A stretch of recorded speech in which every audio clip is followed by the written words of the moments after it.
Hey guys, today I would like to talk to you about a situation that has happened at HCA Healthcare, which was my previous workplace during my gap year and during my undergraduate career. And this is about the nurse burnout and retention rate at HCA Healthcare. So to give you a quick update, what is HCA Healthcare? So HCA Healthcare is one of the largest private hospital chains here in the United States and in the United Kingdom as well. They are ranked number three, number two actually at the moment, with number one being Advent Health. And HCA Healthcare is a for-profit healthcare organization with over 180 hospitals and 2,000 care sites across the United States, and is a pretty popular site here in Kansas City, and it is facing currently a critical talent management crisis in 2025 with the nurse burnout and retention. And it really has reached a inflection point, specifically at a hospital called Mission Hospital in Asheville, North Carolina. So to give you a quick update, what is happening in Mission Hospital in Asheville, North Carolina, the nursing vacancy has reached almost 27%, which is triple the national average at a 9% across the United States. Here in Kansas City, it's about a 10 to 11%, which is slightly higher, but it's still close to the 9% value.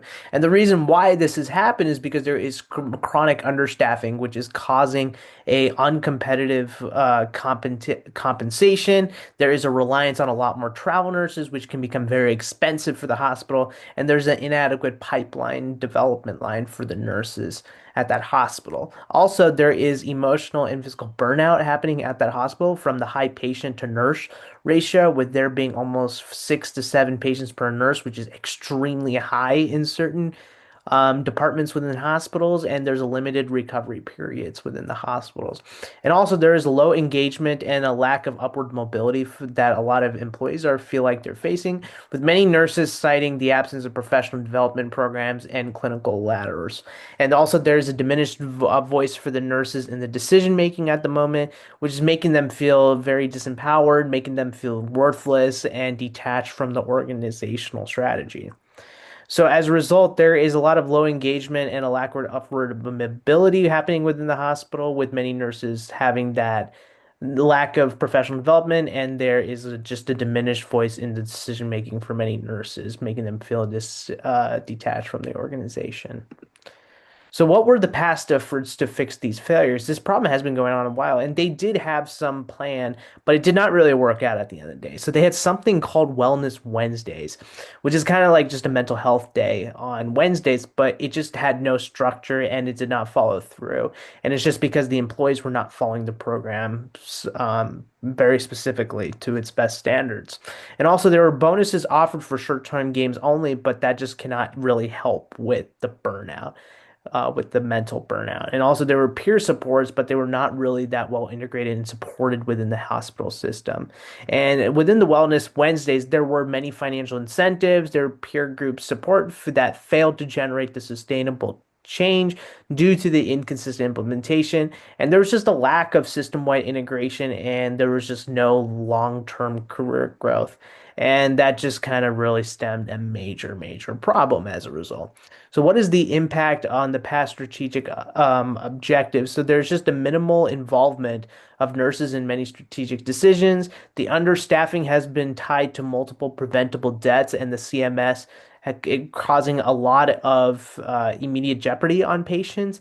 And from a financial perspective, the cost of nurse turnover, which is around $61,000 per nurse, has ultimately made the hospital lose millions of dollars annually, as per the hospital report, which that is pretty significant value, and there just needs to be a big change to this problem. And also the fact that many people's patients' lives are in jeopardy is already concerning too, just because the nurses don't have enough time to truly do what they need to do because there's just not enough support. Also, at the moment, there is a high-profile investigation being led by the North Carolina Attorney General, and it has caused a lot of negative media coverage, such as CNBC, MSNBC, and CNN covering this stories. And there's a high attrition rate and burnout, causing lower employee morale, hindered collaborative culture, and just creating a operational instability, and it's just making it worse for everybody, patients, administration, the hospital, nurses. So, what do we do? So, I decided that we should have some kind of a program to help fix this, and I call it the Nurse Retention and Wellness Program. And there are three parts to this program. There is a career development and mobility side of this, there's resilience and mental health support, and there's a smart staff optimization part for it. So let me first talk about the career development and mobility, which is honestly the cornerstone of nurse education of nurses because that's where they start from. They got to go to nursing school. But it's important to have a strong foundation there so nurses can prevent those problems and they can have a better have a more safer feeling and have a better journey in trying to find their first position as a nurse. So within the program, there is more progressive roles, more clinical specialties, and leadership tracks within those education programs, which will help attract more nurses to help join nursing school, and it will make more nurses more prepared when they start in the real world. Also, there is more regional nursing education hubs offering on-site courses and leadership certifications, which many nurses is always looking for more ways to develop education and to climb the corporate ladder as a result. And there should be a system-wide clinical ladder programs to recognize and reward the skills and the specialty certifications. And having these programs will help retain more nurses because it will attract more nurses to join, and it will have a more tailored and a direct connection for nurses to immediately find that position and will help cover the shortage. Also, there should be more tuition reimbursement for advanced degrees and for board certification incentives because the cost of nursing education and healthcare education is skyrocketing right now. And with different policies being implemented, it is important to have more tuition to be reduced so that you can attract more talent because a lot of times the reason why people don't do nursing school is because of the money and they can't support to feed themselves, their families, and just they can't afford the expense of that. And also, there's more trained peer mentors and preceptors for all new nurses and transition in practice programs. Also, there should be a resilience and a mental health support. And in order to execute this efficiently, you need to establish quarterly mandatory wellness debriefs with professional trained psychologists in trauma-informed care. Also, another thing, there needs to be partners with mental health and mindfulness platforms such as Lyra Health, which is pretty popular, Headspace for healthcare, which is commonly used in many healthcare organizations. Even when I worked in HCA, the help the Headspace for Healthcare was an available program to for employees seeking burnout. And also there needs to be a confidential 24/7 helpline and psychological safety protocols to ensure that all nurses are okay and make sure that there is that job certification and make sure no patients or nobody's lives are at stake or at harm because of burnout. And also introduce optional mental health recovery days and promote flexible self-scheduling options, which will help retain more employees and make more employees satisfied at the end of the day. Also, there needs to be more smart staffing optimization. And to do this, I really recommend developing AI-powered acuity scheduling and workload balancing tools to support nurse to patient matching. And basically, this AI software is just making sure that there is enough patients. There is not an overabundance of nurses to patient. The patient to nurse ratio is not significant, and having AI tools to help nurse mitigate tasks and there's already some hospitals that are using it, but implementing it more in HCA would be beneficial. Also, creating cross-regional float pools with voluntary participation and tiered pay incentives. So that just basically means that just having more nurses on standby, but instead of paying them a certain amount, maybe doubling or tripling their hourly rate, because that would just um, help the nursing staff shortage, and it will make more nurses incentivized to come help out on days that they're off.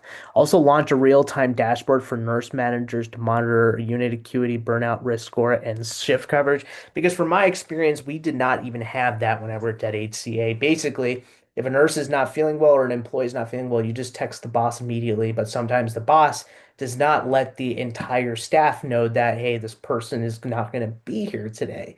So at least having that real-time coverage can make it more easier for nurses and for their managers and employees to easily know who is not available and who needs to come in to help support and how to mitigate tasks rather than just leave people on standby and completely confused on those situations.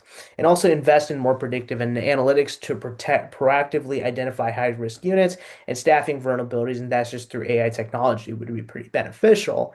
And this is pretty important just to make sure there's that up to date, up to second information regarding staffing shortages and whatnot. So, how do we execute this? So, we have a couple phases. So, with the phase one, this is going to happen between the first 2 months, and that's just the program design and leadership alignment. And who are the stakeholders in this? It's going to be the chief nursing officer, HR, and the CFO. And that's just to make sure this plan it's susceptible because for every hospital it's going to be different. But for Asheville, North Carolina, there it could be different for another hospital. But it's important for the Asheville's CNO, HR, CFO to directly mitigate this step because of they're the ones who experience the most problems, and each hospital have a different scenarios, for instance. Next. Within phase two, this is within months 3 to 6, pilot, make sure there's three, make sure this program is susceptible to urban, suburban, and rural, because in these three types of settings, the hospital and the type of care is going to be completely different. It is important for this program to be tailored to those kind of hospitals in those scenarios, because sometimes they have different shortages, different types of clients, and different kinds of resources, and etc. And who are the stakeholders in this? It would be HR, the operation management, and nursing administration. Next, make sure that we track. It's important that when these become successful, you have tracking, you have a survey, and you have optimization just to make sure how to improve this, what can be done better, what needs to be removed so that you don't repeat those mistakes again.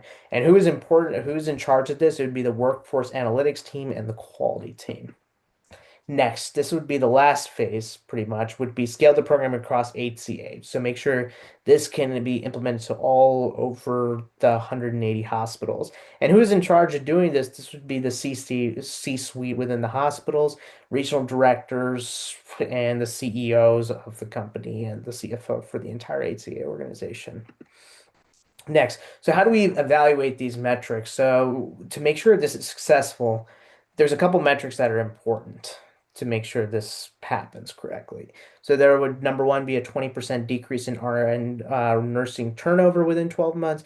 Make sure there is a 35% decrease in the agency nursing reliance. So that just basically means those traveling nurses, make sure there's just a 35% decrease in the use of it. And so that just indicates employees are happier and they are not burnt out and they don't need more sick days.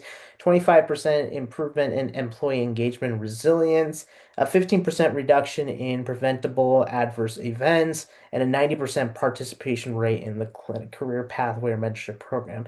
Just to make sure that this program is being executed correctly.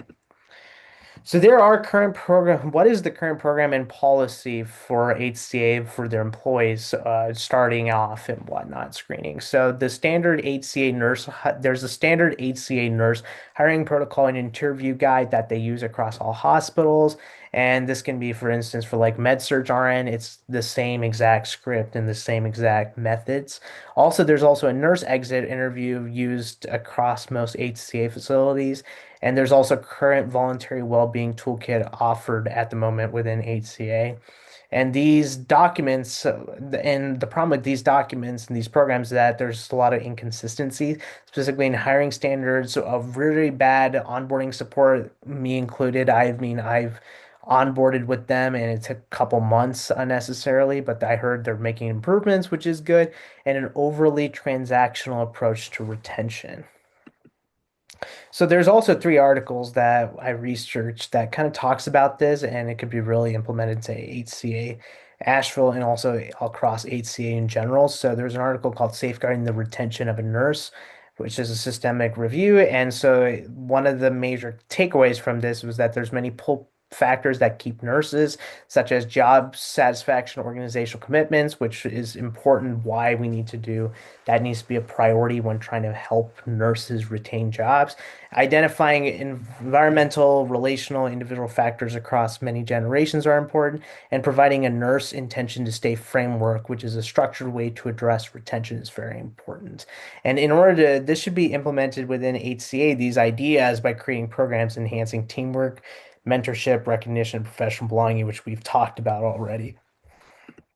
Next, Was another article that I found interesting was the nursing burnout, which is a challenge for many hospital leaders, specifically in HCA. This is regarding HCA, regarding the Asheville hospital, the scenario. And to fix this, there needs to be regular staff level audits, safe workloads, and organizational cultural change to prioritize well-being and support for mental health. And this should be implemented in HCA Asheville by developing mental health support groups, employee assistance programs, and debrief scenarios. And the last part is a nursing retention, the impact of transformational leadership, career growth, and work. And one of the major takeaways from this is the transformational leadership predicts worse retention. Work-life balance is very important, and training and empowering leaders, nurses to become leaders is important. And this should be executed, as we discussed previously, by creating flexible scheduling, shift swapping, wellness programs to improve patients and to provide benefit to the employees. These are my works cited pages. Thank you very much for watching my presentation today.